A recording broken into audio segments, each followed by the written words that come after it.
Hello guys, आप सभी के सामने मैं आज एक नया टॉपिक लेके आया हूँ फूड सेफ्टी ऑफिसर के लिए। जो एफएसआई कम्पिटिटिव एग्ज़ाम है उसके रिगार्डिंग मैं आपको एक नया टॉपिक डिस्क्लोज करने वाला हूँ। तो आओ, आप सभी सही होंगे, है ना।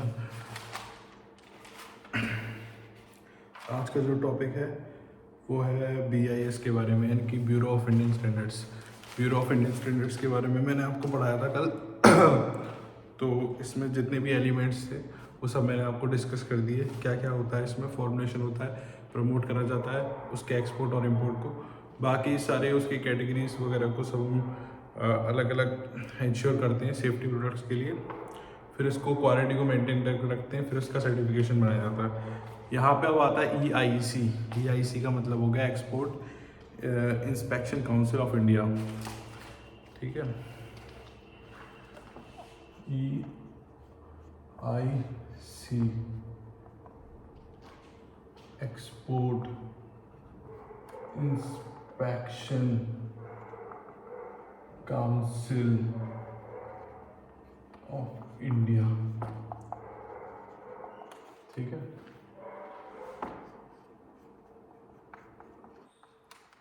तो आज ये टॉपिक हम क्लियर करेंगे। EIC का मतलब हो गया export inspection council of India. ये कब एस्टेब्लिश हुआ था? ये हुआ था 1986 में, ठीक है। अब यहाँ पे हम एक बात समझते हैं कि इसमें जो सारा ये कैटेगरी वही सेम टू सेम जो एमपीडा में थी वही कैटेगरी इसमें आएंगी, है ना। तो इसमें क्या क्या क्या बताया है कि पहला तो ये सर्टिफिकेशन, है ना।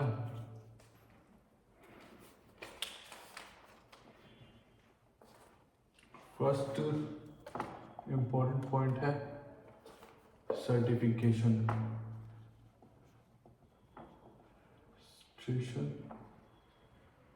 Process to have certificates for EIC। पहला पॉइंट ये आ गया कि हमें EIC के लिए रजिस्टर्ड सर्टिफिकेट प्रोसेस होना चाहिए। Without this there should be no EIC। Okay, now second point है हमारे लिए। सेकंड पॉइंट क्या है? Ensuring the safety of food product. नहीं,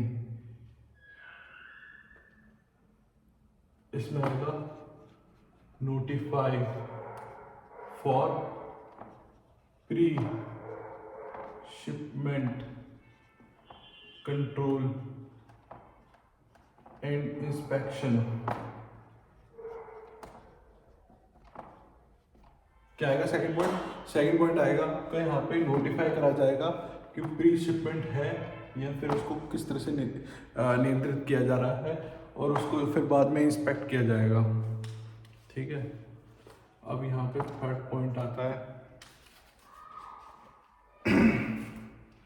थर्ड पॉइंट आता है आपका,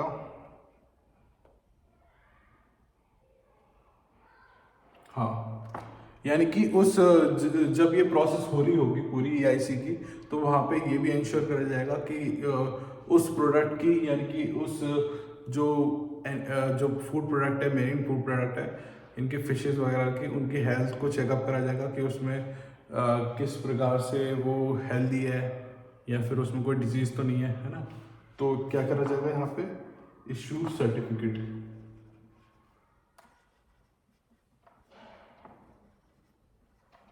फॉर हेल्थ।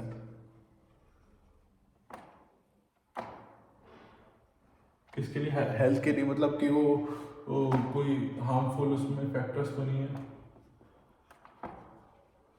जो स्वास्थ्य के लिए हानिकारक तो नहीं है। तो दैट इज वाई ये इसमें करा जाएगा EIC में। इसमें सारे प्रोडक्ट आ गए, एमपीडा के आ गए, BIS के आ गए, सारे प्रोडक्ट। तो इसके जरिए जैसे जो हम बाहर भेज रहे हैं फूड, कोई भी क्वालिटी फूड प्रोडक्ट को, तो वो ये सारे पॉइंट हमें नोट डाउन करने पड़ेंगे ना, और हमें याद भी रखने पड़ेंगे कि ये इंपॉर्टेंट फैक्टर्स हैं जो कि रिक्वायर्ड है ना। अब यहाँ पे आता है फोर्थ पॉइंट, है ना। फोर्थ ये आता है म्यूचुअल एग्रीमेंट होगा इनके बीच में। क्या होगा? म्यूचुअल एग्रीमेंट फॉर इक्विवेलेंस, यानी कि जो भी फूड प्रोडक्ट्स आए हैं उसके लिए इसके रिगार्डिंग हमारा एक क्राइटेरिया देखा जाएगा कि यहाँ पे जो भी हम फूड प्रोडक्ट सेल कर रहे हैं, परचेस कर रहे हैं, तो वो सही है कि नहीं है, वो इंश्योर इसके ज़रिए किया जाएगा। ये सर्टिफिकेट जब तक बनेगा नहीं तो ये यहाँ पे म्यूचुअल एग्रीमेंट इनके बीच में नहीं हो पाएगा, ठीक है। यानी कि प्रोडक्ट और सेलर के बीच में किस तरह से इंटरेक्शन हो रहा है वो इस बात पे डिपेंड करेगा, 4th पॉइंट पे, ठीक है। अब मैं आपको आगे पढ़ाता हूँ।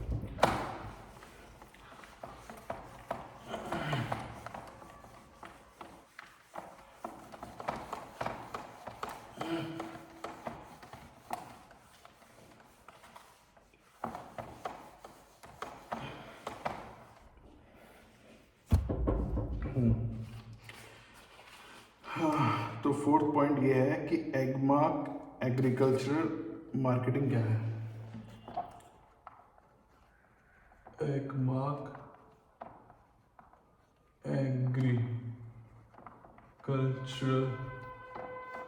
मार्केटिंग क्या है। तो मैं आपको बहुत सिंपल तरीके से समझाऊंगा कि एगमार्क एग्रीकल्चर एक्टिविटीज़ क्या क्या है।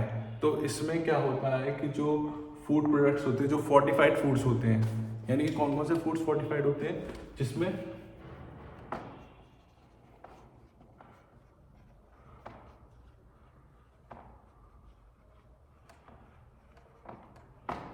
कि विटामिन होंगे, है ना, जिसमें कि बायो एंजाइम्स होंगे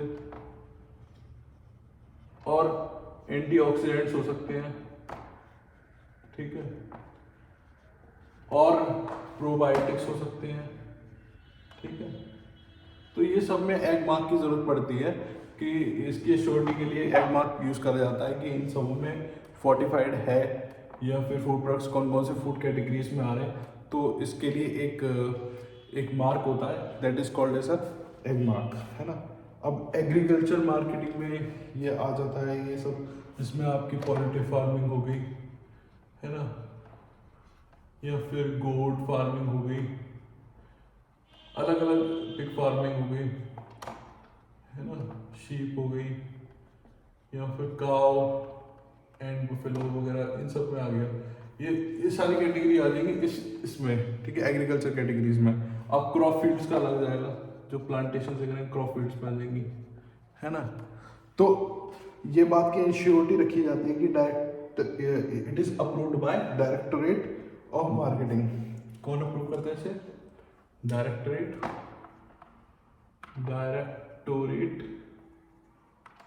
ऑफ मार्केटिंग,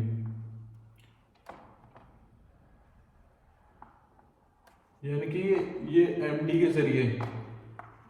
जरिए ही अप्रूव होती है ना। इसे क्या कहते हैं? Directorate of marketing.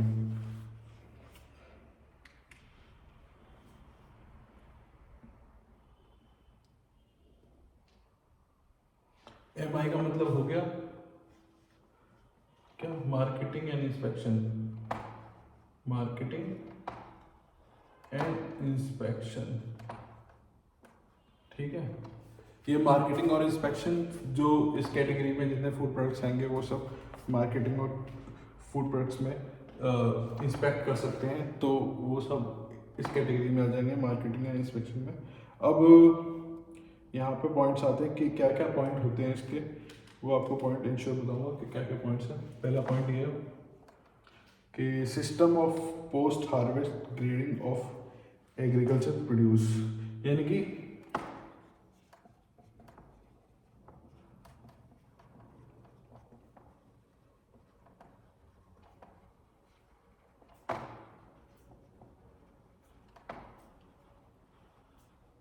मतलब सालाना कितना प्रोड्यूस हो जा रहा है, इनकी एनुअल टर्नओवर कितना बनना है इनका,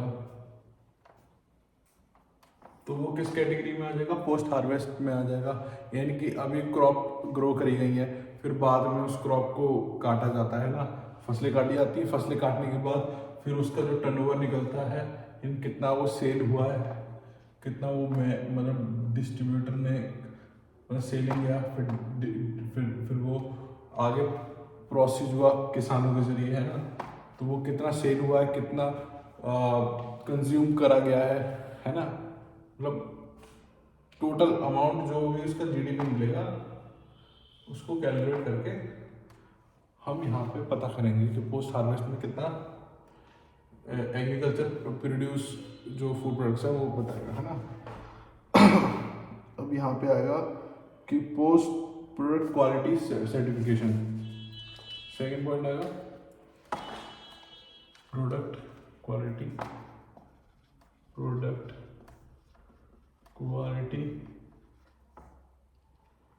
सर्टिफिकेशन। ठीक है, यानी कि जो भी आप प्रोडक्ट सेल कर रहे हो उसका जीडीपी कैलकुलेट करके, यानी कि उसका टोटल टर्नओवर कितना निकला है, कितना सेल हुआ है, कितना डिमांड में आया है, कितना डिस्ट्रीब्यूटर के पास गया है, कितना सप्लाई चेन मैनेजमेंट वालों के पास गया है, वो सारा कैलकुलेट होके वो पोस्ट हार्वेस्ट पे चले जाएगा, है ना। पोस्ट हार्वेस्ट के चले जाने के बाद फिर उसके बाद वहाँ से एक सर्टिफिकेट इशू होगा कि इनने जो भी एग्रीकल्चर मार्केटिंग के जरिए ईआईसी में जो डिपार्टमेंट का काउंसिल हो गया, आगे प्रोसेस हो गया, फिर उसके बाद इसको सेल कर रहे हैं। तो फिर वो इसके बाद ये इंश्योर करेंगे by the product quality certification, यानी कि वहाँ पे एक एग मार्क आ जाएगा। तो ये उसकी पूरी पहचान है ना।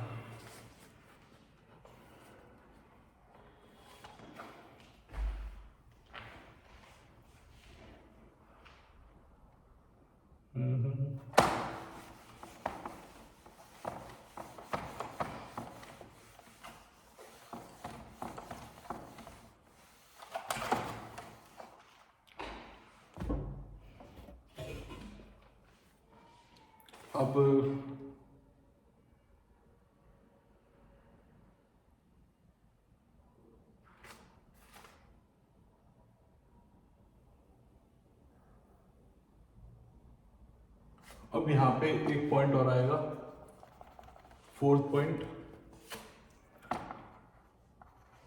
नेटवर्क।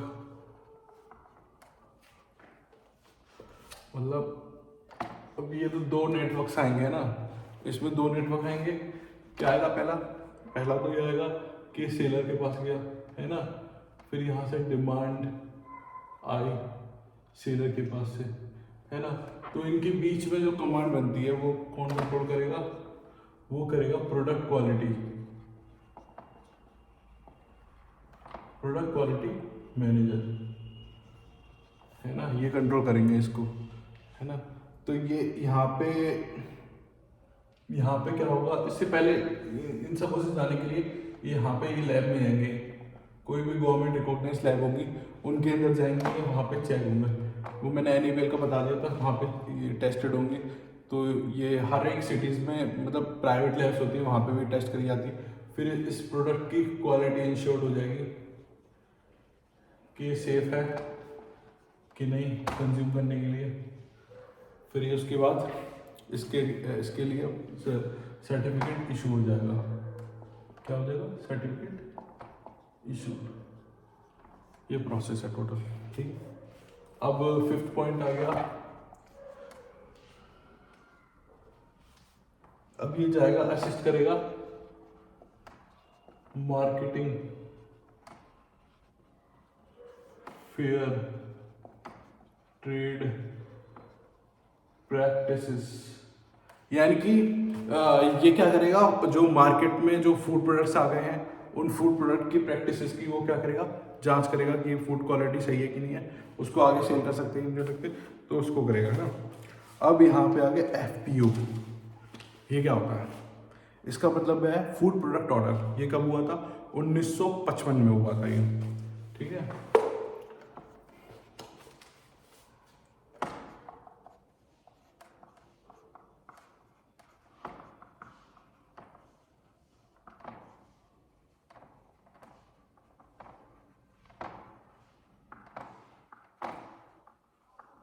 ठीक है, 1955 में ये एस्टेब्लिश हुआ था। इसके अंडर में क्या क्या आता है,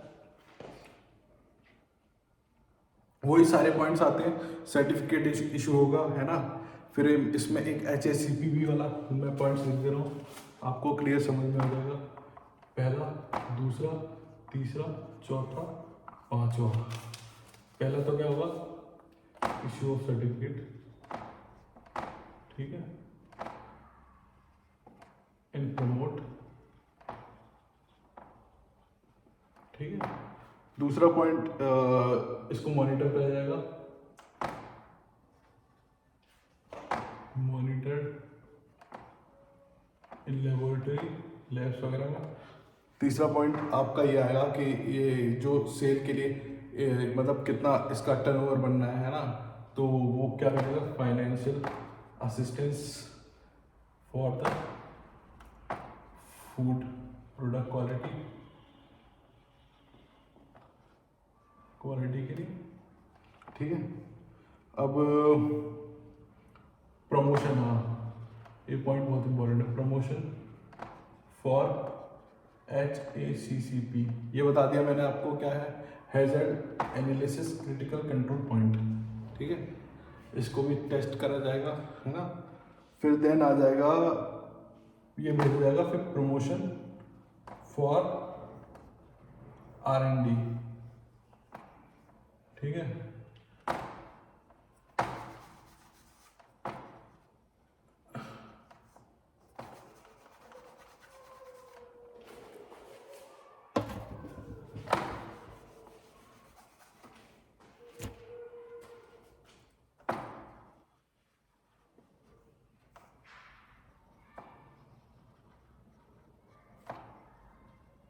ये रिसर्च एंड डेवलपमेंट वालों के पास भेज दिया जाएगा, ठीक है। तो यहाँ से आपका ये ऑर्डर कंप्लीट हो गया, है ना।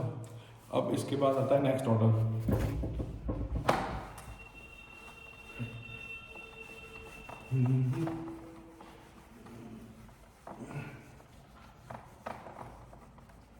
ये आपने नोट डाउन कर लिया ना, इसे मैं हटा देता हूँ।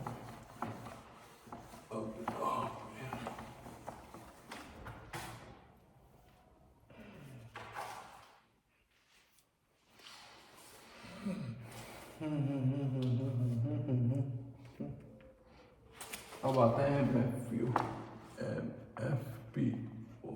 इसका मतलब क्या है, इसका मतलब है मीट फूड प्रोडक्ट ऑर्डर। कब एस्टेब्लिश हुआ था,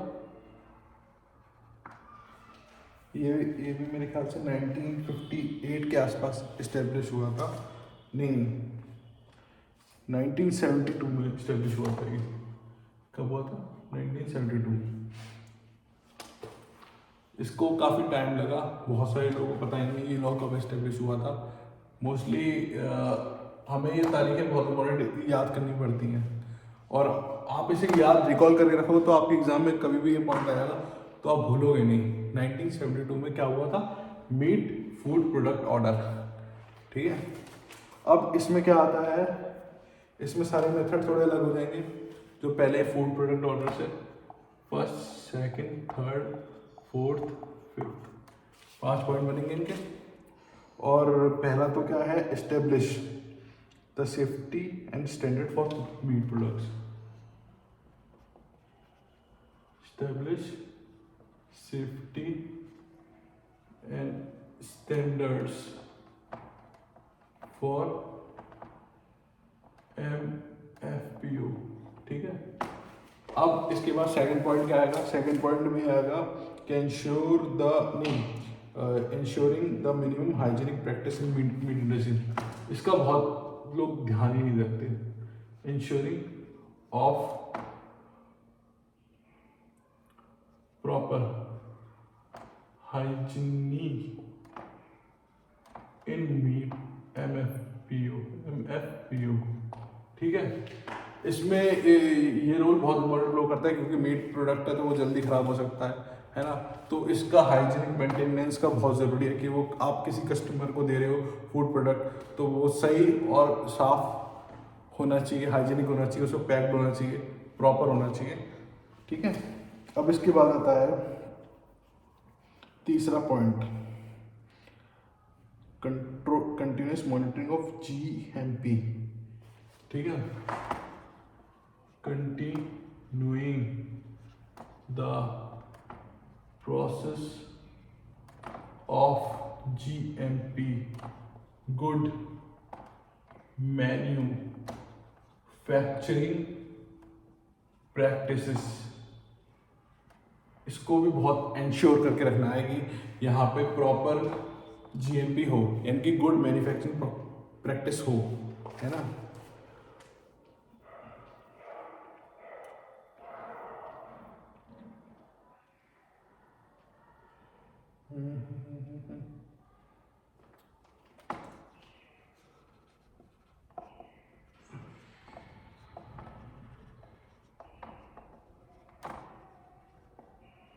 रेगुलर मीट इंस्पेक्शन होगा, है ना।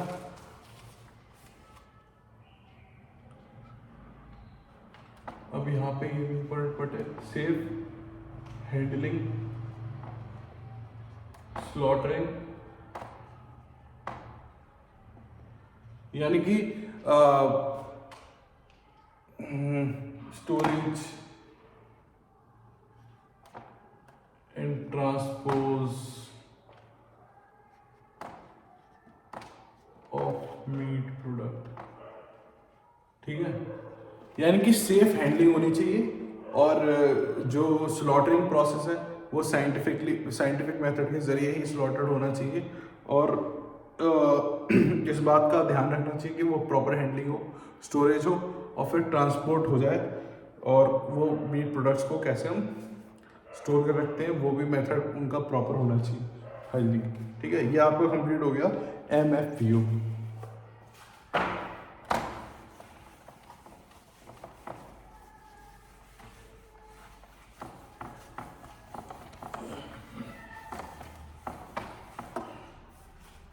ठीक है, अब यहाँ पे आता है NHB।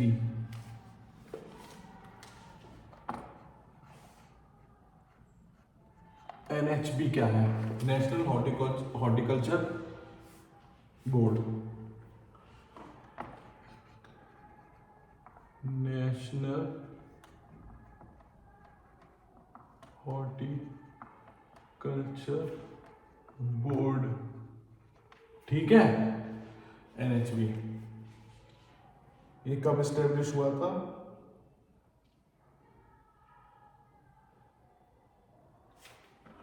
किसने एस्टेब्लिश किया था? मिनिस्ट्री ऑफ एग्रीकल्चर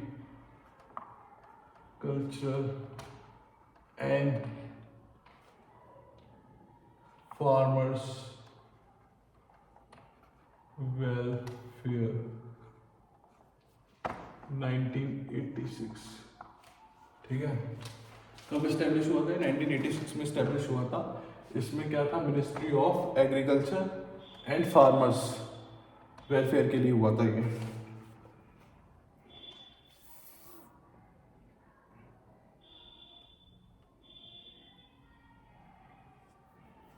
इसमें भी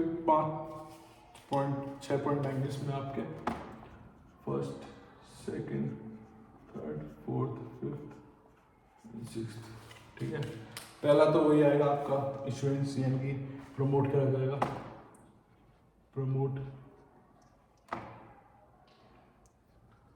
द प्रोडक्टिविटी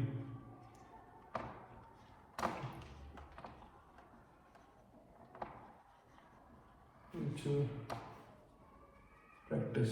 ठीक है, सेकंड पॉइंट क्या आएगा? Ensure the measure to reduce the post harvest losses. Ensure to reduce the post harvest losses. Losses का मतलब हो गया कि वहाँ पे आपका जो भी एग्रीकल्चर है उसमें आपका कम से ज़्यादा से ज़्यादा मतलब कटाई हो पाई है, या धान की बुआई है, कोई भी है, उसका बहुत ख्याल रखा जाएगा कि उनके लॉसेस कितने हुए हैं, है ना, फार्मर्स का, है ना। तो ये आपका पोस्ट हार्वेस्ट वाला भी आएगा, है ना, पोस्ट हार्वेस्ट वाले में जो पहले मैंने आपको समझाया था, पोस्ट हार्वेस्ट होगा।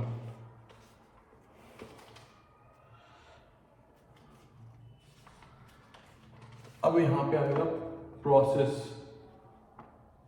Of varieties.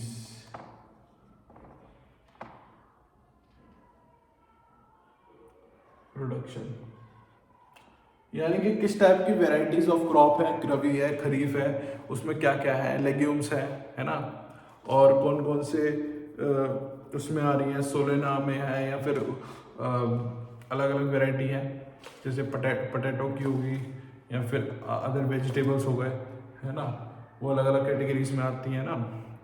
तो उसकी एश्योरिटी रखी जाती है कि ये सारे कौन कौन से फूड प्रोडक्ट्स हैं, वो सारे कैटेगराइज्ड होंगे, है ना। ठीक है। अब फोर्थ पॉइंट आ जाएगा आपका, overcome the various constant inhibiting production and marketing of horticultures. Horticulture मतलब हो गया वही पीस वीस का आ गया ना, सॉरी हॉर्टिकल्चर में आ गया सिर्फ प्लांट्स वगैरह, फ्लावर्स वगैरह आ गए आपके, है ना। इसमें तो फ्लावर्स का बहुत इंपॉर्टेंट रोल होगा, जो जैसे हनी आ रहा है, हनी प्रोडक्ट्स आ गए या बी वैक्स प्रोडक्ट्स आ गए, बहुत सारे जो फूलों से जो एसेंशियल ऑयल्स बनाए जाते हैं ना, वो प्रोडक्ट आ गए, है ना, हॉर्टिकल्चर में आ गए पूरा। इसमें बी और प्लांट से रिलेटेड, मतलब फ्लावर से रिलेटेड जो चीज़ें करी जा रही है वो सब इसमें आ गया। फिर इसमें आ गया चौथा पॉइंट आपका, overcome the constraints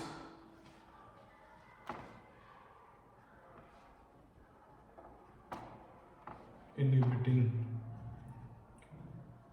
in the production of horticulture। Horticulture में कौन कौन से मतलब इनिबिटिंग फैक्टर्स है, उनको रोका जाएगा, उनको कंट्रोल करा जाएगा, है ना। अब पांचवा पॉइंट है, अंडरटेक करा जाएगा एक्सपोर्ट प्रमोशन के लिए।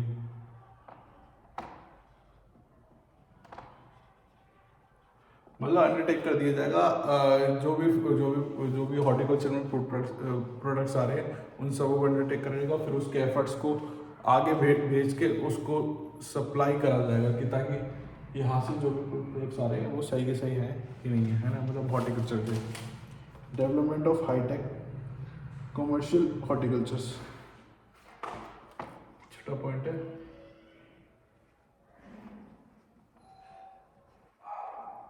हाईटेक कमर्शियल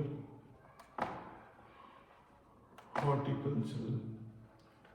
ठीक है, यहाँ पे कंप्लीट होता है पूरा। अब मैं आपको इसके बाद एक टॉपिक को पढ़ाऊंगा,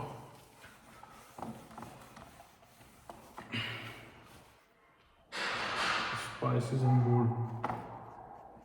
स्पाइसेस बोर्ड, ठीक है। Ministry of commerce and industry, ministry of commerce and industry 1987। ये कब एस्टेब्लिश हुआ था? ये हुआ था 1987 में, मिनिस्ट्री ऑफ कॉमर्स और इंडस्ट्री में, है ना। तो कॉमर्शियल जो फूड प्रोडक्ट्स होते हैं, स्पाइस फूड प्रोडक्ट, वो सब सारे एस्टेब्लिश हुए थे 1987 में। इसको आप याद ध्यान रखिए ना, कभी क्वेश्चन आता तो। इसमें भी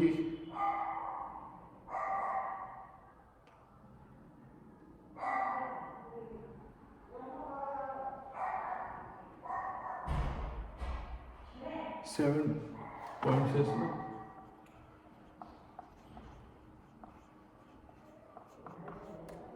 ठीक है, 7 प्रोडक्ट, 7 इसमें स्टेप्स हैं। और पहला स्टेप ये है कि quality certification and control. Quality certification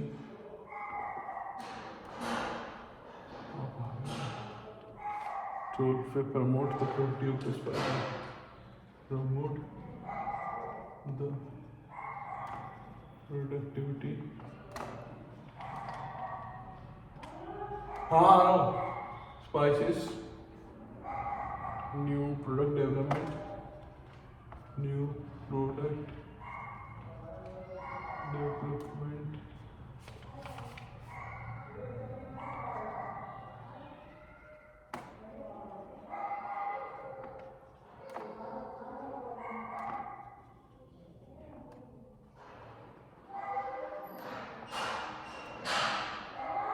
हाँ आ रहा हूँ।